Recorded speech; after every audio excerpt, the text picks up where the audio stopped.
দক্ষিণ এশিয়ার ভূ রাজনৈতিক দাবার বোর্ডে নতুন করে গুটি বসাতে শুরু করেছে বাংলাদেশ। যখন ভারত, চীন ও পশ্চিমা শক্তিগুলো অঞ্চলে নিজেদের সামরিক অবস্থান জোরদার করছে, ঠিক সেই মুহূর্তে বাংলাদেশের হাতে এসেছে এমন এক অস্ত্র যা যে কোনো ট্যাঙ্ক বহরকে মুহূর্তে অচল করে দিতে পারে। চীনের তৈরি HJ-12B মিসাইল যুক্ত হওয়ার মাধ্যমে বাংলাদেশ কেবল শক্তিশালী নয়, এখন আরও বেশি কৌশলগতভাবে ভয়ঙ্কর। বাংলাদেশ বর্তমানে দক্ষিণ এশিয়ার অন্যতম শক্তিশালী এন্টি ট্যাঙ্ক অস্ত্রভান্ডার গড়ে তুলেছে।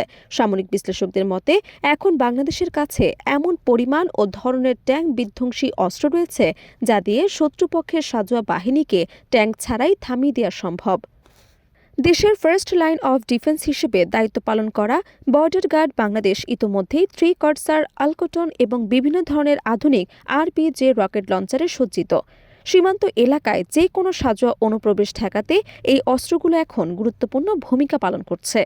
অন্যদিকে বাংলাদেশ সেনাবাহিনীর হাতে রয়েছে আরও শক্তিশালী ও বৈচিত্র্যময় অ্যান্টি ট্যাঙ্ক সিস্টেম। এর মধ্যে উল্লেখযোগ্য হল ইউরোপীয় MATISM আলকোটন সিরিজ, PF-19 এবং বিভিন্ন প্রজন্মের RPG। এর পাশাপাশি যুক্তরাষ্ট্রের তৈরি বিশ্ববিখ্যাত FJM-148 জ্যাভেলিন মিসাইলও সেনাবাহিনীর তালিকায় যুক্ত হওয়ার পথে রয়েছে।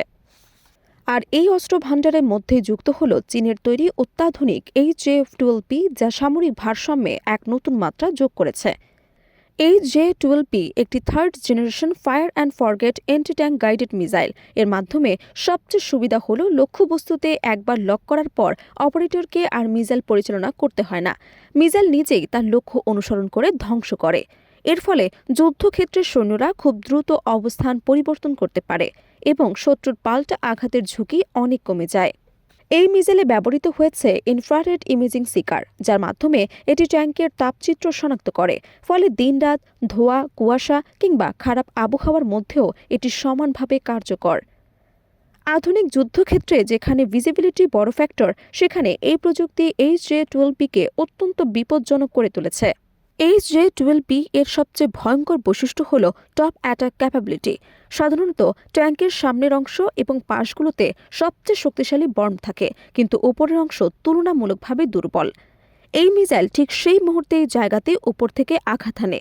এতে ব্যবহৃত টেন্ডেম ওয়ারহেড প্রথমে ট্যাঙ্কের এক্সপ্লোসিভ প্রিটেক্টিভ আর্মার ধ্বংস করে এবং পরবর্তীতে বিস্ফোরণে মূল বর্ম ভেদ করে ভেতরের ক্রু এবং গোলাবারুদে আঘাত করে।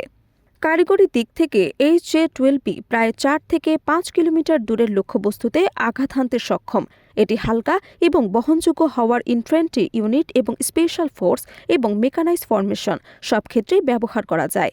ফলে বাংলাদেশের প্রতিরক্ষা কৌশল আরও নমনীয় ও বহুমুখী হয়ে উঠেছে।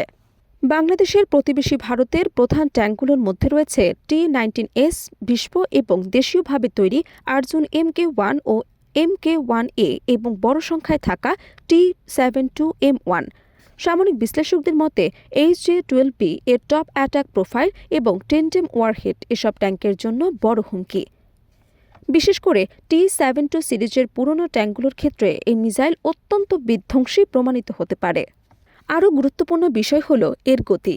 HJ-12B মাত্র 20 থেকে 22 সেকেন্ডের মধ্যেই 5 কিলোমিটার দূরের লক্ষ্যবস্তুতে পৌঁছাতে পারে, অর্থাৎ ট্যাঙ্কগুলোর কাছে পালানোর বা প্রতিরক্ষা নেওয়ার সুযোগ অত্যন্ত সীমিত। সব মিলিয়ে HJ-12B যুক্ত হওয়ার মাধ্যমে বাংলাদেশ সেনাবাহিনীর এন্টি আর্মার ডিটারেন্স ক্ষমতা উল্লেখযোগ্যভাবে বৃদ্ধি পেয়েছে। আধুনিক যুদ্ধক্ষেত্রে যেখানে ট্যাঙ্কের একচেটিয়া আধিপত্য ভেঙে পড়েছে, সেখানে এই মিসাইল নিঃসন্দেহে বাংলাদেশের জন্য একটি গেম চেঞ্জার হয়ে উঠেছে।